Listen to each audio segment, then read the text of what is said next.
Sejarah kelam tragedi pembantaian Dukun Santet Banyuwangi 1998. Dukun Santet masih menjadi salah satu hal mistis yang dipercaya sebagian kalangan masyarakat Indonesia. Tak heran bila keberadaannya masih ada sejumlah daerah di Indonesia, misalnya saja di Banyuwangi. Tepatnya pada Februari hingga September 1998 silam, saat itu terjadi sebuah pembantaian yang populer dengan nama Geser Santet.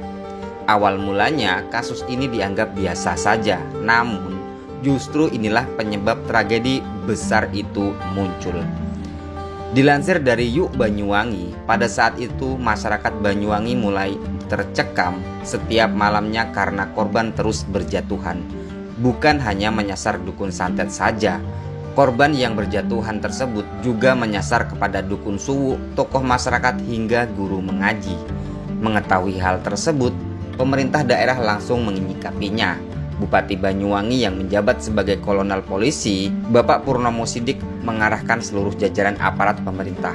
Mereka mulai mendata setiap warga yang berprofesi sebagai dukun santet dan melakukan pengamanan. Sayangnya, radiogram tersebut diketahui oleh oknum tak dikenal. Pada akhirnya, terdapat kelompok yang secara bergilir melakukan pembantaian terhadap para dukun santet di wilayah tersebut. Tak hanya itu, ada pula para rombongan pembunuh sadis yang datang diangkut truk. Puncaknya sampai ada 2 hingga 9 orang terbunuh dalam waktu 1 hari. Oknum TNI kala itu mulai jadi kambing hitam masyarakat, namun hal tersebut tidaklah terbukti. Kemunculan beberapa orang menggunakan pakaian hitam tertutup bak ninja juga muncul kala itu dan menambah kekhawatiran masyarakat. Para oknum ini meneror seisi Banyuwangi dan beraksi seakan pembunuh yang telah terlatih. Dalam pelancaran aksinya, mereka terkadang memadamkan listrik dan menandai rumah korban dengan tanda silang. Setelahnya akan ada korban baru dalam rumah tersebut. Pada 7 Oktober 1998, pihak kepolisian Jawa Timur mengumumkan hasil investigasi terkait jumlah korban pembantaian dukun santet di Banyuwangi tersebut. Menurut data, pihak kepolisian terdapat 85 korban yang tewas, 3 orang luka berat dan 7 luka ringan.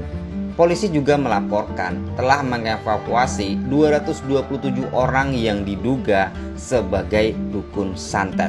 Sementara itu, pemerintah Kabupaten Banyuwangi mendata ada 115 orang korban dari peristiwa pembunuhan dukun santet tersebut.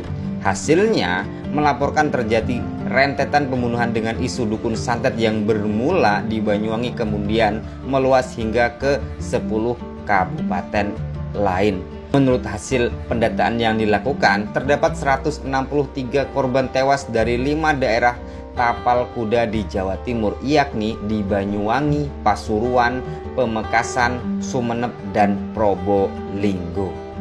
Lalu siapa pelakunya? Hingga kini belum diketahui secara pasti siapa pelaku atau dalang di balik pembantaian dukun santet di Banyuwangi. Namun, aksi-aksi pembunuhan massal nan keji itu diketahui dilakukan oleh kelompok orang yang disebut sebagai ninja.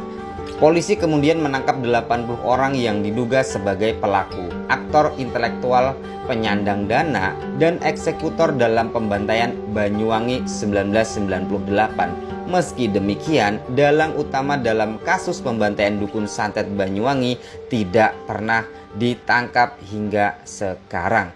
Gimana menurut kalian, Bray? Ngeri kan? Kami akan selalu berbagi ilmu dan hal unik. Bukti support kalian, tekan tombol subscribe dan notifikasi loncengnya.